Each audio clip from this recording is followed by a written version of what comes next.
आजिर class रे आमे science रो नमूना प्रश्नपत्र आलोचना करिबा। ये जो क्वेश्चन को तमे भलसे देखिबो और एई टाइप रो क्वेश्चन प्रैक्टिस करिबो जेटा तुम एग्जाम पे बहुत इंपोर्टेंट। देखो फर्स्ट क्वेश्चन अछि आयताकार काच स्लैब रे प्रति सरण को बुझेया पई परीक्षाटिए वर्णना करो। ठीक अछि जो नियम को आम ये कौन बुझे प्रतिसरण को गोटे काच स्लैब मध्य बुझा से दे तो ये जमती करे कहली गोटे डायग्राम क्लियर डायग्राम करके भलसे बुझेब। नेक्स्ट क्वेश्चन देछि क्यों क्यों कारक उपरे परिबाहीर प्रतिरोध निर्भर करे यह को बुझा परीक्षाटिए वर्णना कर। ताले देखो यहाँ बुक रो आंसर आम ये ना करवा। ताले आमर आयतकार काच स्लैब मध्य आम भी परिसरण को देखा। ताले काच हूँ आमर कौन ना काचटा है गोटे घन माध्यम आ वायु है कौन ना लघु माध्यम। तो आलोक रश्मि वायु मध्य काच को आसला बेले अभिलंब आड़ को प्रतिशत हो जेहेतु आमर काचटा हूँ घन माध्यम से कौन हम ना आलोक रश्मिटा वायु मध्य काच को जिते आसब अभिलंब आड़ को प्रतिश्रुत होपर आलोक रश्मि जिते काचरू वायु को आसब से कौन कर अभिलंब ठारू दूरे अपसारित हो चित्र रे देखा जाइए। एटारे कौन है आलोक रश्मि आपतित आलोक रश्मि वायु माध्यम काचखंड मध्य को प्रवेश करुछि। वायु तुलन में काचटा घन होइथिबारु यह अभिलंब आड़ को बंकई जाइए। यहाँ अभिलंब आड़ को बंकई जाइए। पुणी जितेबाला आपतित रश्मि काचरू वायु माध्यम को निर्गत होइछि सेतेबेले कौन हम से पुणी अभिलंब ठारू से दूरे जीव। ताले प्रथम जितेबाला वायु काच मध्यम काच को आसब से कौन हम अभिलंब आड़ को आपतित रश्मि अभिलंब आड़ को आसी थाए एवं जिते पुणी काचरू वायु को जीव से सी अभिलंब ठारू दूरे जाए निर्गत को आम निर्गत रश्मि कही था। ये जमती बही देछि से टाइप रो डायग्राम करिवो लिखिबो एवं भलसे बुझेबो। ये टाइप कौन हम ना आप आमर प्रतिसरण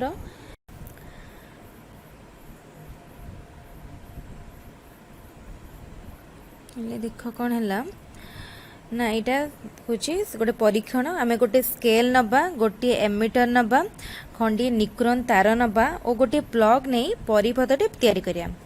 निक्रोन तारर दैर्घ्यटा 1 सेंटीमीटर नहीं आ परिपथ को मुद्रित करी 1 एमिटर करी एमिटर पाठ्यांक नबा केते एमिटर रीडिंग देखौछि सेटा मापिक लिखिया। पूर्व निक्रोन तार बदलाई आउ खंडी निक्रोन तार नबा तेबे जार मोटेईटा तार पूर्व तारर मोटेई सहित सामान रखिया किंतु दैर्घ्य पूर्व तार अपेक्षा 2 गुण करिया। पूर्व तार आम के 1 सेंटीमीटर नहीं तो एबे जो तारटा 2 गुण करिया माने 2 सेंटीमीटर करिया।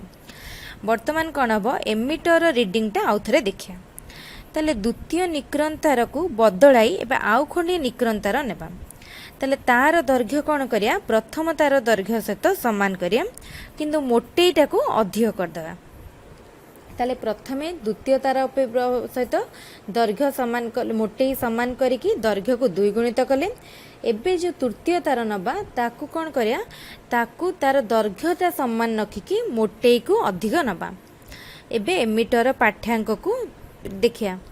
शेषरे निक्रोन तार बदलाई खंडिए तंबा तार नबा जार दैर्घ्य और मोटेई प्रथम निक्रोन तारर दैर्घ्य और मोटेई सहित सामान करिया। एबे मध्य एमिटर पाठ्यांक को देखिया। ताले आम ये कौन पाइबा ये परीक्षा कले ना द्वितीय निक्रोन तार व्यवहार क्षेत्र में विद्युत प्रवाह कम हम।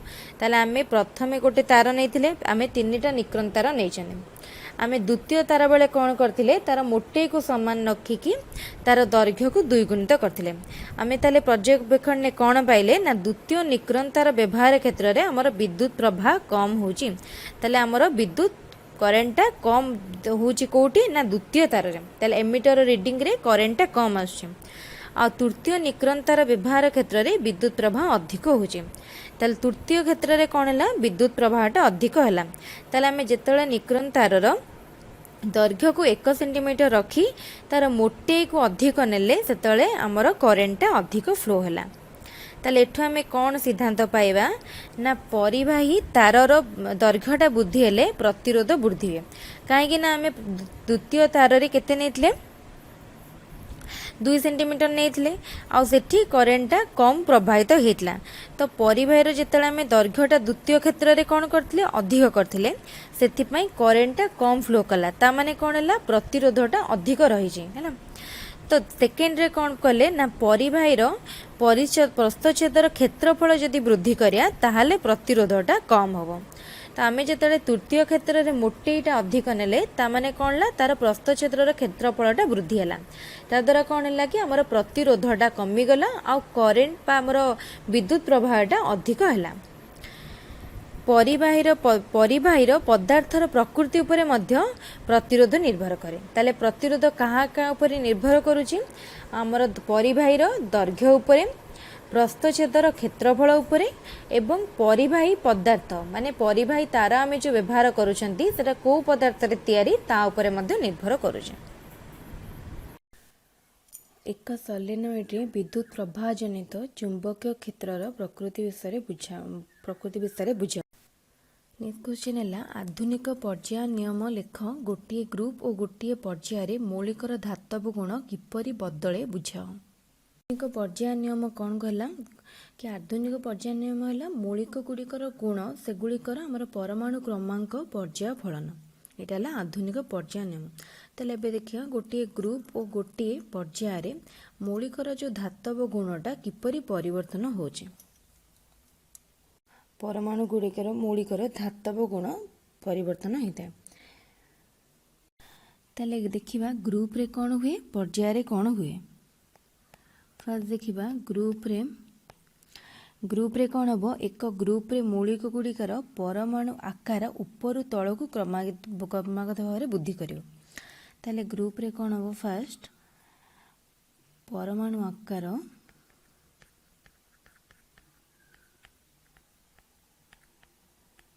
मौलिक गुड़िकर परमाणु आकार ऊपर तल को वृद्धि करे।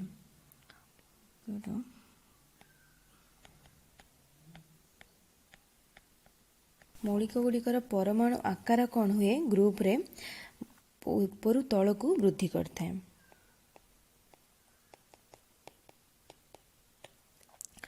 आ कौन हुए ग्रुप रे ऊपर तल को मौलिक गुड़िकर परमाणु ने गोटे करी नुआ कक्ष मध्य बढ़ी चले। परमाणु गुड़ार आकार बढ़े आउ कक्ष मध्य परमाणु ने गोटे गोटे करी नुआ कक्ष मध्य बढ़ी चले नुआ कक्ष बढ़ी चले।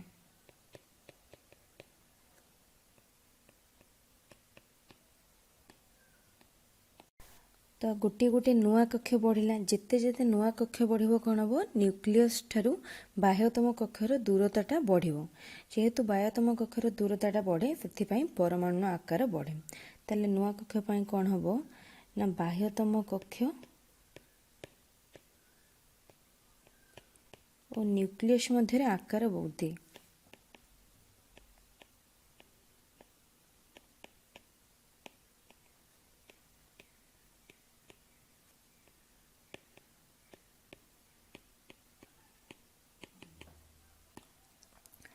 ताले परमाणु आकार ऊपर तल को वृद्धि पाए नुआ कक्ष गोटे गोटे वृद्धि हुए। नुआ कक्ष वृद्धि पाया तो कौन हुए न्यूक्लियस और बाह्यतम कक्ष मध्य दूरताटा बढ़े बढ़िका द्वारा कौन हम तार आकार वृद्धि पाए। यहाँ है ग्रुप रे। एबे देखिए पर्याय रे कौन हुए।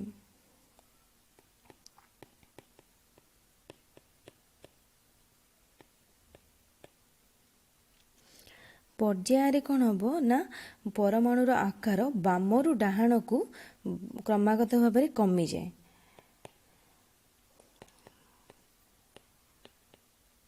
परमाणुर आकार बामरु डाहाण को कमे आकार बामरु डाहाण को कमे आ कौन हम न्यूक्लियस युक्त चार्ज बढ़ी चले। न्यूक्लियस रे युक्त चार्ज बढ़ी चले पर्यायर कौन है न्यूक्लियस रे युक्त चार्ज बढ़े जेहेतु न्यूक्लियस रे युक्त चार्ज बढ़ो ताले अधिक संख्यक इलेक्ट्रॉन टाणी होकर न्यूक्लियस पाखक आसती ताले से जो इलेक्ट्रॉन गुड़ा न्यूक्लियस पाखक पलि आसती ताले कौन हम ना परमाणुर आकार क्रमशः छोट हो जाए परमाणुर आकार छोट हो जाए आकार छोट हो जाए ताले यहाँ मोर ग्रुप रे आ पर्यायर किपरि सॉलिनॉइड होची एक सिलिंडर सदृश गोटे कुंडली आकृतिर तो सॉलिनॉइड रे कौन होता है ना से गोटे तंबा तार तैयारी होता है एवं तार जो बाह्य आवरणटा विद्युत रोधी होता है ताले यार आकृति सिलिंडर भाया रहा ताले आमे भी जो निजे जदि गोटे सॉलिनॉइड तैयारी करिया को चाहिए घरे निजे कौन करिया ना गोटे पेंसिल नबा पेंसिल नेकी ता चारिपटे तंबा तार गुड़े दबा तो ସେଇଟା गोटे सॉलिनॉइड परी कार्य करिवो ताले एई सॉलिनॉइड टाको देख एटा जो देइछि सॉलिनॉइडटा ए को टाइप रो काम करिवो गोटे दंड चुंबक टाइप रो काम करथाय यार एटा होछि नॉर्थ पोल एटा रहला साउथ पोल एटा गोटे मेरु एटा चुंबक जमती उत्तर मेरु और दक्षिण मेरु पर काम करता है सेमती एटा आमर सॉलिनॉइड उत्तर मेरु एवं एटा दक्षिण मेरु होता है सॉलिनॉइड भितर आमर जो क्षेत्र गुड़िक रहिला क्षेत्र रेखा गुड़िक रही से माने केमिति होइतांती ना सरल होइतांती और समान परस्पर प्रति समांतर होइतांती ताले एठु आमे कौन जानले जो सरल और समांतर देखले रेखा गुड़िक होइचंदी एठु आमे कौन जानले कि सॉलिनॉइड भितर सबुटारे चुंबकीय क्षेत्रर परिमाणटा और दिगटा समान रही ताले सॉलिनॉइड भितर चुंबकीय क्षेत्रर कौन है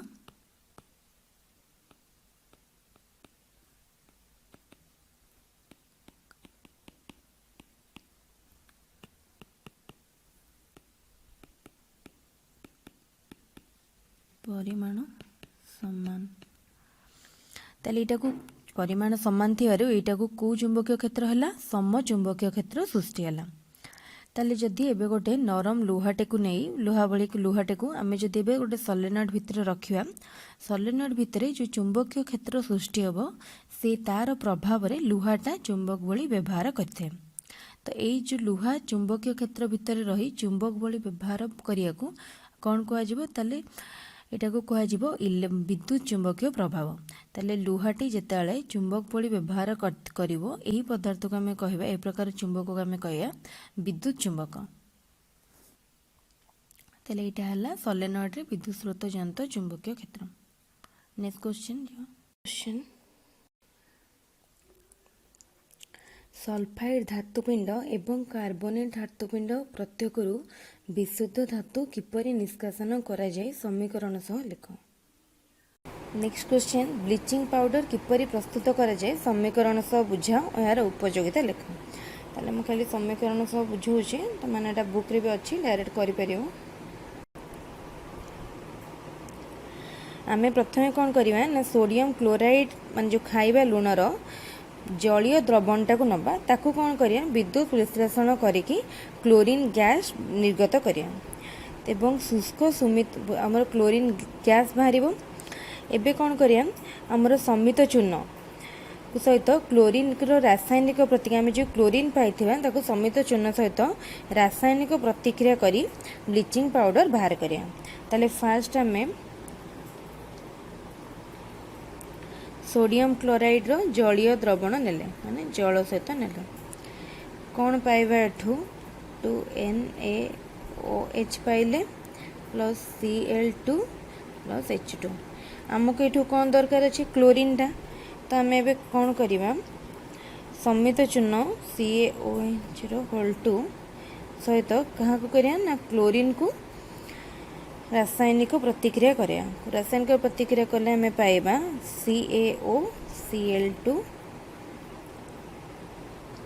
ब्लीचिंग पाउडर प्लस H2 ताले हमें ए पद्धति रे ब्लीचिंग पाउडर पाई परिया प्रथमे ब्लीचिंग पाउडर को केपरि तैयारी करी प्रस्तुति करिवो लिखिबो तापरे ब्लीचिंग पाउडर रो उपकारिता समस्त जानिछो लिखिबो ताले फास्ट देखिबा कार्बोनेट धातुपिंडरू धातु केमती निष्कासन करिया।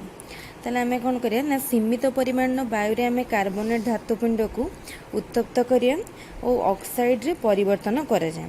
ताले एई जो धातुपिंडरू को उत्तप्त करी ऑक्साइड रे परिवर्तन करिया प्रक्रिया को आमे कोन कहा जाय कैल्सिनेशन कहा जाय।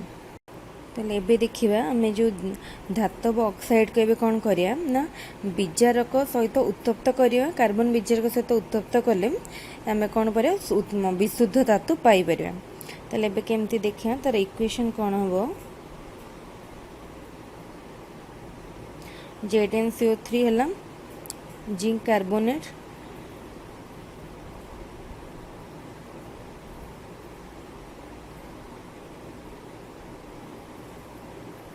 सॉलिड रे देइछंती सेटा सॉलिड तब ताप देले से ZnO zinc oxide plus CO2 gas.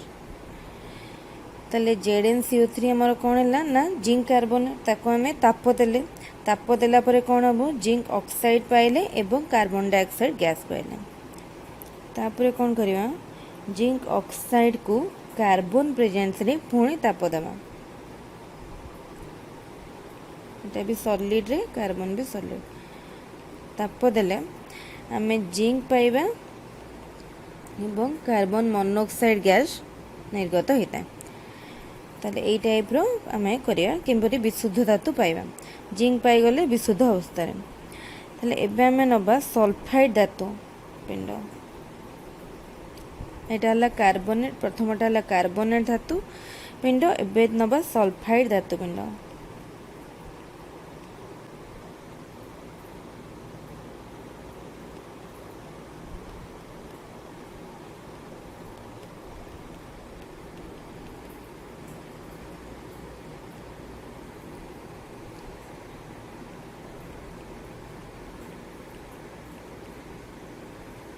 ताले फास्ट कौन करवा आमे जो सल्फाइड धातुपिंड नहीं ताकू वायुर उपस्थिति रे ताकू दहन करवा कले आमे कौन पाइबा जिंक ऑक्साइड पाइबा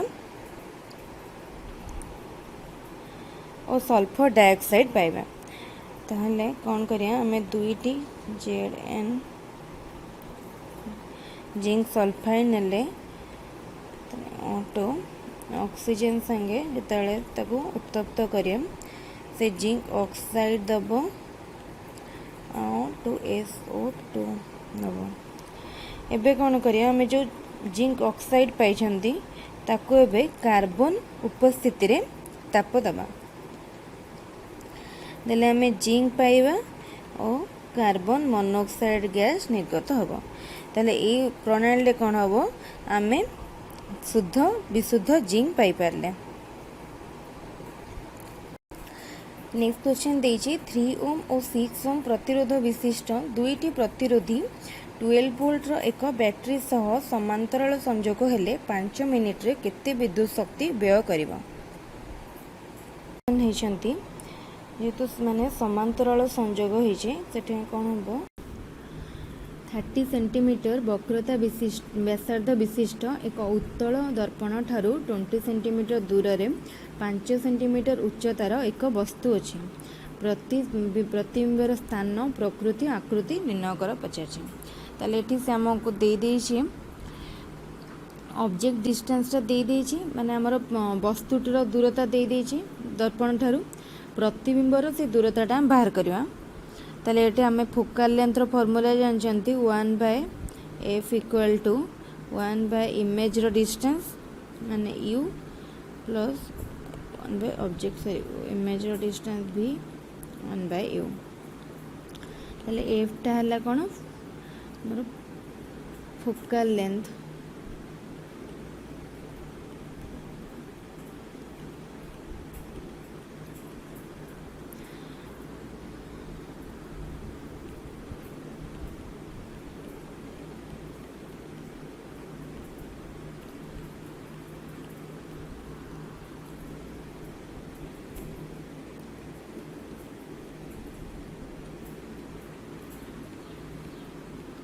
ये फॉर्मूला को यूज करवा ये फॉर्मूला को यूज कले आमको एफ आम जानी यू जानिले ताले भीटा केवल बाहर करार अच्छे भीटा बाहर करिया भीटा बाहर कर सारा पर जापर तार प्रकृति स्थान केमती हम ताले फर्स्ट कौन हम से पैरेलल कनेक्ट ना 1/r equal to 1/3 plus 1/6 equal to 1/r equal to 6 कले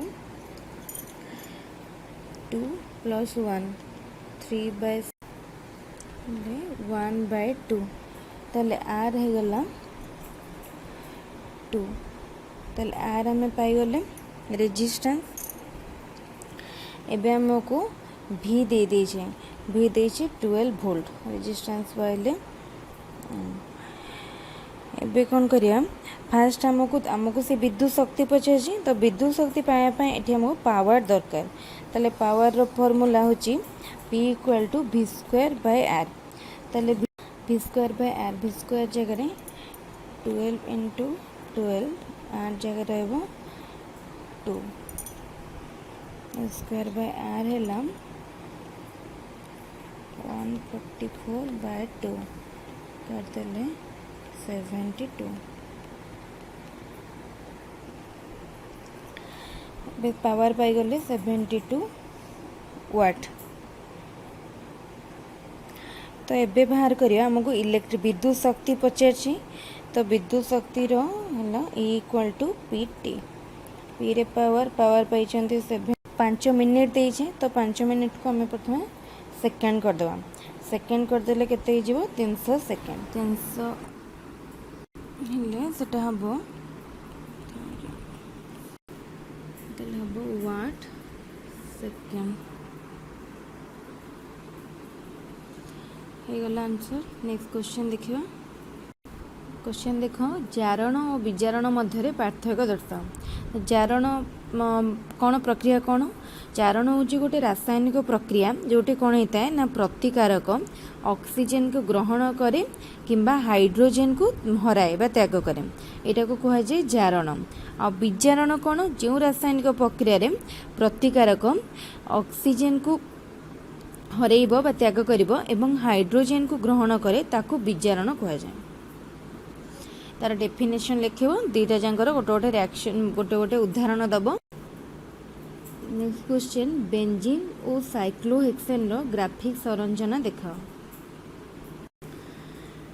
बेंजीन नो फॉर्मूला है C6H6 एटा है बेंजीन नो अणु संरचना ये 6टा कार्बन 6टा हाइड्रोजन लगी एवं 6टा कार्बन सहित हाइड्रोजन नो गोटे गोटे सिंगल बॉन्ड होती एवं कार्बन कार्बन मध्य 3टी डबल बॉन्ड और 3टी सिंगल बॉन्ड।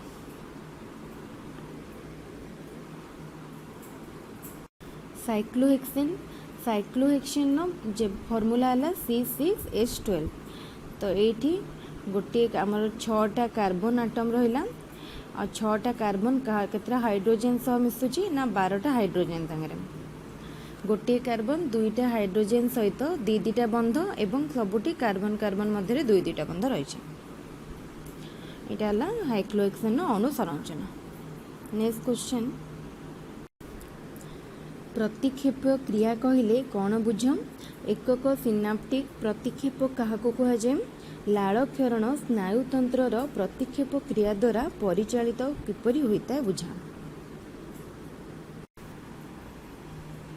ताले प्रथमे देखिबा प्रतिक्षेप क्रिया क्या कह जाए आमर किछि अति जरूरी कार्य जोटा कि मस्तिष्कर अगोचर रे सुषुम्ना कांड द्वारा परिचालित होता है जो कार्य गुड़ा आमर अति जरूरी थाए मस्तिष्क बा सुषुम्ना कांड द्वारा आमर जो परिचालित स्वतःस्फूर्त और स्वतःप्रवृत्त प्रक्रिया गुड़ी को कह जाए प्रतिक्षेप क्रिया जार उदाहरण है जमती दि जाइए लाल क्षरण किसी भी सुस्वादु खाद्यर बास्ना आम नाकरे बाजिले आम पार्टी लाल बाहरी थाए यहाँ केमिति हुए देखिबा आम शरीर में संपादित किसी भी सरल प्रतिक्षेप क्रिया रे किए नियोजित थाए सुषुम्ना कांड गोटे सेंसरी स्नायुकोश और गोटे मोटर स्नायुकोश सेंसरी स्नायु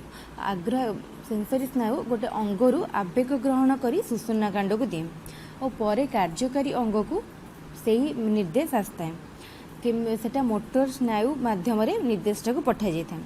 यही प्रतिक्रिया को एकक सिनाप्टिक प्रतिक्षेपक प्रतिक्रिया कहुए। यहीपरि भाव में से सिनाप्टिक प्रतिक्षेप प्रक्रिया द्वारा आमर लाल क्षरण होता है और स्नायुतंत्र को प्रतिक्षेप क्रिया परिचालित होता है। ताले शुक्राणु जनन प्रक्रियार तीनटा प्रावस्था रही। गोटे ला प्रगुणन प्रावस्था, सेकेंड वृद्धि प्रावस्था, तापर परिपक्वन प्रावस्था। ताले फास्ट आमर प्रगुणन कौन हम, गोटे आदिजायक कोष थाए, यहाँ गोटे आदिजायक कोष। आदिजायक कोषरु समविभाजन होई दुईटा आदिजायक कोष सृष्टि हम। पुणी दुईटी आदिजायक कोषर समविभाजन होई चारोटी आदिजायक कोष सृष्टि हम।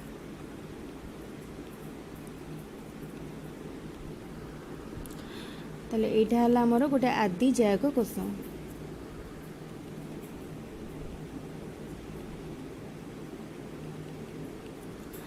ताले एटी समविभाजन होची, सृष्टि होची कौन, ये जो रहा 2n बाहर आमर मूल शुक्राणु कोषटा जहाँ थिला आमर समविभाजन पर जो शुक्राणु कोष पाइले से मूल शुक्राणु कोष सह समान। यहाँ फास्ट अवस्था बा प्रगुणन अवस्था, प्रगुणन प्रावस्था। तापर आसब वृद्धि प्रावस्था। वृद्धि प्रावस्था रे कौन हम,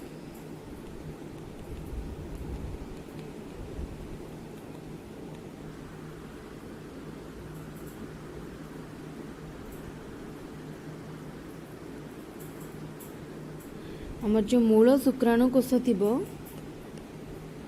सेठू गोटे प्रारंभिक शुक्राणु कोष आसब, प्राथमिक शुक्राणु कोष।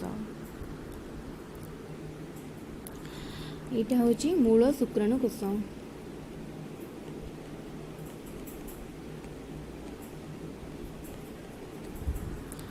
आईटा जो आसला से होला प्राथमिक शुक्राणु कोष।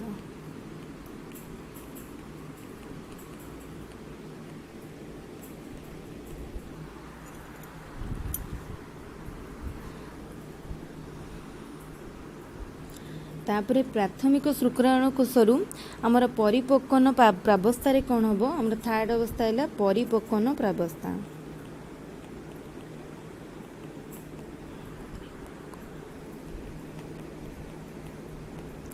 ये कौन हम, अर्ध विभाजन हम। ये अर्ध विभाजन हम प्रावस्था को बुझेकी प्रगुणन प्रावस्था, वृद्धि प्रावस्था और परिपक्वन प्रावस्था तीनोटी प्रावस्था को बुझेकी आमे शुक्राणु जनन पद्धति बुझे पारिया। यही भाया ही पढ़ले एग्जाम रे बुझेब, ता सहित ये जो डायग्राम करके बुझेब, विभिन्न अवस्था को देखिए चित्र माध्यम कर।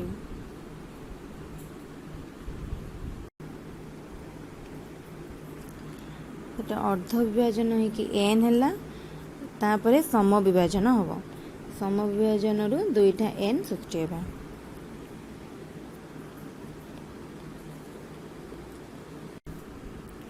ताले एटा हमर रहिला प्राथमिक शुक्राणु कोष।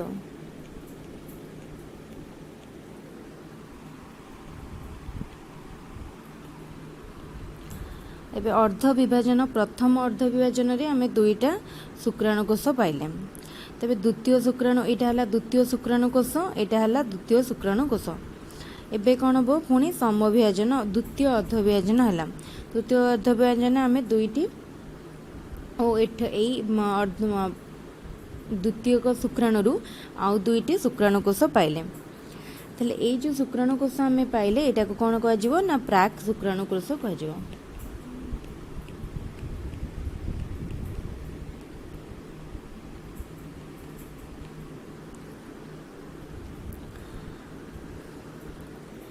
सेठू आम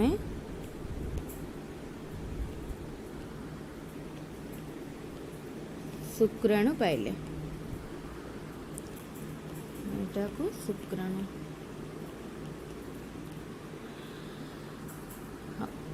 ये जो पद्धतिटा को ये जो शुक्राणु प्राक शुक्राणु कोषरु शुक्राणु पाए जाए, ये पद्धतिटा को कौन कह जाए ना स्पर्मियोजेनेसिस। एहीपरि भाबरे तापर क्वेश्चन परिसंस्थारे शक्तिर प्रवाह तापगति विज्ञानर नियम उपरे किपरि आधारित उदाहरण सह बुझा। प्रथमे तापगति विज्ञानर नियम कौन है। प्रथम नियम शक्ति गोटे रूपरू अन्य रूप को स्थानांतरित होता है किंतु यार विलय घटे नहीं कि सृष्टि हो पारे नहीं। द्वितीय नियम कौन है ना कि कौन सी क्षेत्र में शक्तिर रूपांतरण बा स्थानांतरण संपूर्ण भावे होई न थाए, किछि शक्ति ताप रूपे अपसारित हो जाए। ताले तापगति विज्ञानर केतरा नियम रहिला। तापगति विज्ञानर नियम नियम प्रथम नियम द्वितीय नियम।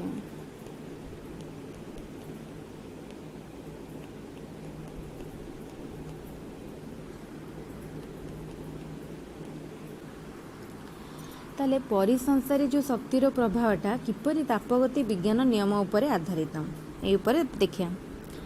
ताले परिसंसारे शक्तिर प्रभाव सूर्यंक ठारू होइथाय। ताले प्रथमे शक्ति सूर्यंक ठारू सबुज उद्भिद पाखु आसे, तापरे समस्त भक्षक और अपघटक पाखु जाइथाय।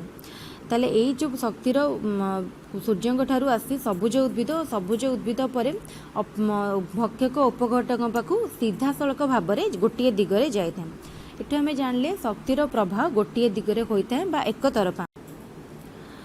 ताले प्रथमे सूर्यंक ठारू शक्ति आसिला सबुज उद्भिद पाखकु, सबुज उद्भिद पाखरु समस्त भक्षक अपघटक मान पाखक।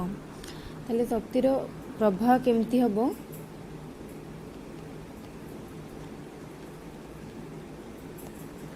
प्रथमे रहिला उत्पादक, उत्पादक परे तृणभोजी, तृणभोजी पानक परे मांसासी,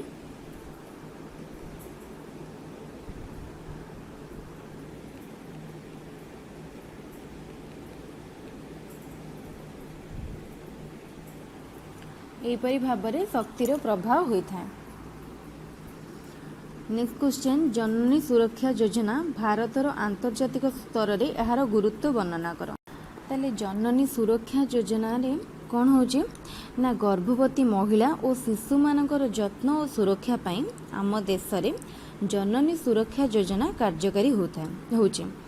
या द्वारा कौन होची ना स्त्री लोकर प्रसव पूर्व ठारू प्रसव परकालीन स्वास्थ्य प्रति गुरुत्व दि जाए, तार किपरि ठीक भाव में जत्न नि जाई परिबो सेथिपई आमर सरकार बहुत गुड़ाए व्यवस्था मध्य रखिछन्ति जहाँकि जननी सुरक्षा योजना रे अंतर्गत अछि। नेक्स्ट क्वेश्चन ग्रहणी ठारे खाद्यर परिणति लेख। ताले प्रथमे देखिया ग्रहणी कोठी थाए आमर क्षुद्रांत्र बा स्मॉल इंटेस्टाइन तीनोटी अंश रही है। गोटे है ग्रहणी, द्वितीयटी है जेजुनम, तृतीयटी है इलियम। ताले क्षुद्रांत्र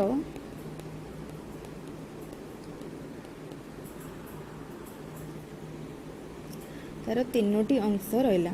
प्रथमटी है ग्रहणी, द्वितीयटी है जेजुनम, तृतीयटी है इलियम।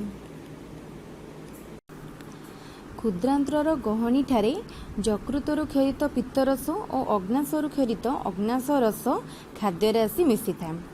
पित्तरस कौनसी एंजाइम न थाए किंतु एथिरे थिबा पित्त लवण खाद्य थिबा अम्लत्व को दूर करे और स्नेहसार जातीय खाद्यर द्रवीकरण कराई था। एपरि भाव में यहाँ हूँ ग्रहणी ठारे खाद्यर परिणति लिखिबो। एबे नेक्स्ट क्वेश्चन देखिबा उद्भिदर जल परिवहन रे संशक्ति तत्वर भूमिका लेख। एटा गोटे डायरेक्ट क्वेश्चन बही रे अछि परिवहन चैप्टर। तो ये बुझाई कि उद्भिदर जलर परिवहन किपरि होता है। यहाँ समस्ते बही भलसे पढ़ो। गोटे लंग क्वेश्चन बुझीपार बहुत इजी क्वेश्चन। क्वेश्चन टाक भलसे पढ़ो भलसे। नेक्स्ट क्वेश्चन जबकारजान चक्रर एक नक्शा चित्र अंकन कर। प्रथम कौन हुए वायुमंडल में मुक्त जबकारजान अच्छा। तो यह कौन हुए जैविक विबंधन हुए क्या द्वारा ना सहजीवी और मुक्त अणुजीव मान द्वारा जैविक विबंधन हुए। ତାହେଲେ ବିବନ୍ଧିତ ଯବକ୍ଷାରଜନଟା ଏବେ ଜୀବ ଶରୀରର ବୃଦ୍ଧି ଓ ବିକାଶରେ ବ୍ୟବହୃତ ହୁଏ।